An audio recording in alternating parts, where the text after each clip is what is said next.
thank you once again for the introduction. It's very gracious of you. And well, guys, I think this may be my last time as addressing you as a student. With any luck, hopefully by next year, if I'm not done, you ought to be shooting me or something. At least I'll want to die. Anyway, I first want to say that I've worked with many of you over the course of years, and some of you I have trained personally, and some of you I have talked to via email, some of you I have corresponded with in other ways, talked on the phone. We've talked on Facebook, we've had conferences together, and I just want to say how proud I am of all of you. This is amazing, and it is an honor to have been able to be part of this and to see the growth that is apparent here today. And it's really quite amazing, and to see where we started, or at least where I started in around 2005, 2006, and all throughout grad school I've worked with Libertarian Longhorns, eventually evolved into also the Young Americans for Liberty group. We've revolved into Students for Liberty as well, and it's been amazing to see the growth here. And I'm just really proud of you. Thanks, guys. It's an honor to have been able to serve you.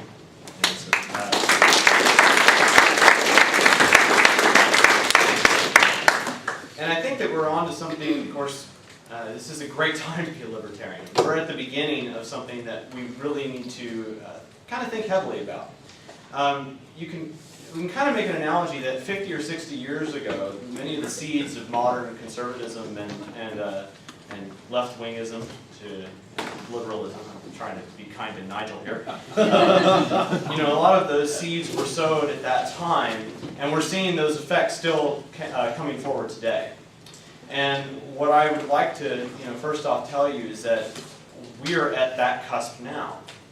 And so our movement is growing faster than I would have ever thought possible. We are seeing that horizon. I think it was another speaker said that today. And it's signified even just by this very conference. The fact that we have about 150 people here, and the overwhelming majority are students. When we first did this 2 years ago, we had about 95, and only about 55 or 60 were students. And so this is quite an enormous change. And as ACAL said, this is the most important demographic. We need to be mindful of what's going on here, and we need to be mindful of the culture we are creating in the process. What we sow here today and what we sow in our groups tomorrow is going to take seed, and it's going to flower into something. We don't know what that's going to look like in 50 years. So just be mindful of that culture that you are creating even now. So, there's a lot of things that we could say to that. There are darker sides of the liberty movement. I think that it is high time that we start really putting those behind us, and we start being better than that. So let's just be mindful of that as we go. Social change requires that we understand culture. And so if we're not mindful of that, then I think we are doing ourselves a grand disservice. Now, there are also a few other things that I've been noticing over the years as this movement has exploded in growth, and I hope to, in the remaining time I have, kind of give you some of those thoughts.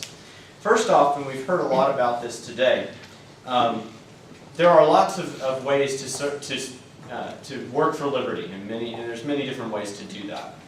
And but one of the things that's kind of interesting here, and we've already noted this, there's lots of internships available. But if everybody in this room applied to even to try and get IHS internships, not everybody here would go. And there are tons and tons of applicants. Not everybody is going to be able to get a professional liberty job. Not everybody would even want to have a professional liberty job. And so, one of the things that I have emphasized with my crew at LL is that I don't want to see a group of kids who all become interns for IHS or Cato or Mises or an independent institute or the Libertarian Party or Campaign for Liberty. I don't want to see that. I know it may sound like a shocker to you, but there are a lot of other things you can do. I've never been an intern, and I've never really wanted to. I've always been doing other things. My desire for libertarian longhorns and for all of you is not just to become interns, but also to go out and be prepared to go out into industry, to go out into businesses, wherever you end up going and being entrepreneurs. We've been talking about entrepreneurship a lot today, obviously.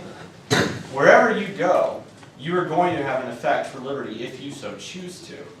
And so my hope and dream for all of us here is that whether you're going to go off and be an engineer or a scientist or a businessman, that you're already thinking about, well, what am I going to do when I'm there to promote liberty?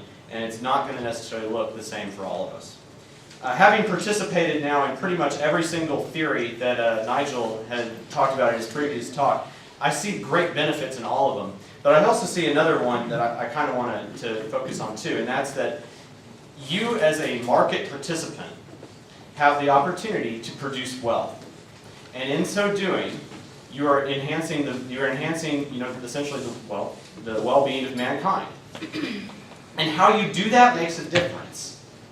You know, if you are going to go out and be an unethical businessman and call yourself a libertarian, get out of my way. I will punch you out. All right? I want, and that would not be aggression because you've already been doing some bad stuff. So, caveat, right? So my hope for you is that you realize that there is a lot more than even just being in academia or going to a think tank or going and working on a campaign. There's a lot more to it than just that, and that you have opportunities that are beyond that. Now, at that same time, while you're also about your daily lives there, while you're going about your regular business, there's also other things you can be doing as well. One of the things I've noticed, though, that I want to warn you against is that sometimes when you first discover ideas about liberty, you get completely on fire.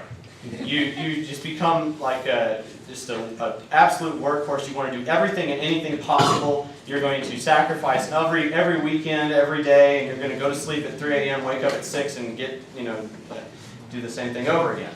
But I warn you, burnout is possible. So what I really hope that you will do is you find a way to create sustainable work for yourself.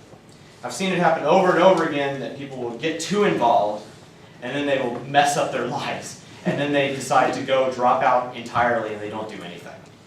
We do not want that. We do not need people who are little bitty short-lived big flames and then go to nothing very quickly. That is a terrible thing to happen to you, and I don't want you that to happen at all to any of us here. So instead, think about narrowing your focus, like Jason Rink said earlier, finding something that you can do that complements your skill set. In my case, because I study a lot of economics and I do a lot of science, I tend to focus a lot on environmental issues, the interaction of science and government, and things like that. That's one of my pet things that I like to study. Likewise, because I'm also a theologian, I tend to talk a lot about theology and liberty. So those are the things that are sort of my niche areas. And so that's where I work and try to become the expert in, so that when I am interacting with academia or with people on the street or whatever, there's something that we can talk about that will make a difference to them. There are tons of ways to do this. There are tons of things to do. Fred Smith earlier today said, there are all sorts of opportunities for public policy, ideas, things that you can do where you can sink your teeth into it, become an expert, and figure out a way to contribute meaningfully to the movement without burning yourself out entirely. So finally, I want to talk just a little bit more about how to make this happen. Because many of us think if we're not necessarily totally on fire to do everything, sometimes we wonder, how can we do anything at all? We think, oh, well, I don't have the time for this. I'm doing all this other stuff. I can't contribute. Well, I'm here to tell you that you will make time for what is important to you. So if you really are concerned about this, if you believe liberty is important, but you just don't know how to make it work, believe that you can make time for what is important to you. As a student, I know for a fact that you have more time than you think you do. I've been now a student for 10 years. Sorry, and it's almost embarrassing. But I know for a fact that I have said I don't have time for this when in fact I did. And it really did come down to what was important to me at the time. Now there's sometimes you do need breaks, I understand that, you need to be able to relax. But this is why you try and find sustainable things to do, things that are not going to overload you, things that are going to engage you for a long haul and will yield fruit in the long run. Part of the problem with this is that we don't always see the little things that we can do to make a difference. We only see the big stuff. We see, oh, Ron Paul has a presidential campaign. I need to go work on a campaign. Or we see, oh my goodness, I need to become a professor. Or that's the only way I'm going to make a difference. It's not. There's a lot of things that we can be doing, even now, to push the ball forward. That sometimes we just don't think the little things are important. Well, guess what? They are. There's a lot of work that can be done, and everything that you can do is going to push the ball forward. So take the time to learn some economics, take some time, learn the political science, take some time to build your skill set, go to campaign workshops, go to conferences like this, take the opportunities to go to IAS seminars, read the books that you can, go to the Mises Institute, go to the Cato Institute. These are opportunities that you will have now, you will never have again. Once you're married, you have kids, you will not have that sort of time. Make use of it well. So my challenge to you is that if you don't think you can do much right now, well, here's something, some homework. You can take this home and mess with it. Find one book, read it, write an article about it, or publish an op-ed, and then run one of your meetings in your campus group. So just find something to do that'll add to your group's discussion. Take a book, write an article. Teach a meeting. Simple. Once you do something small, you'll find ways to make it bigger. I found that if I look back on my journey, things that I've had opportunities to work in, the first things I was doing was things like reading books and teaching little things at LL. Now I'm writing legislation. That's weird. But it takes time to build your skills and find those opportunities. It's amazing. I'll kind of close with this. I'm looking right now even, wondering what the next big thing is here.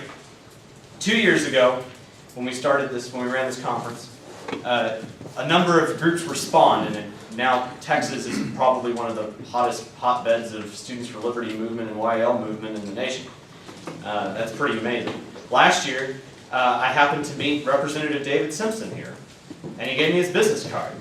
And then I made a phone call to him, and we started discussing how to give the TSA a swift kick in the ass. And then we started writing legislation about it. So there's crazy things that will happen here if you just talk around. Find something to do. Sink your teeth into it, make it work. So that's all I have to say.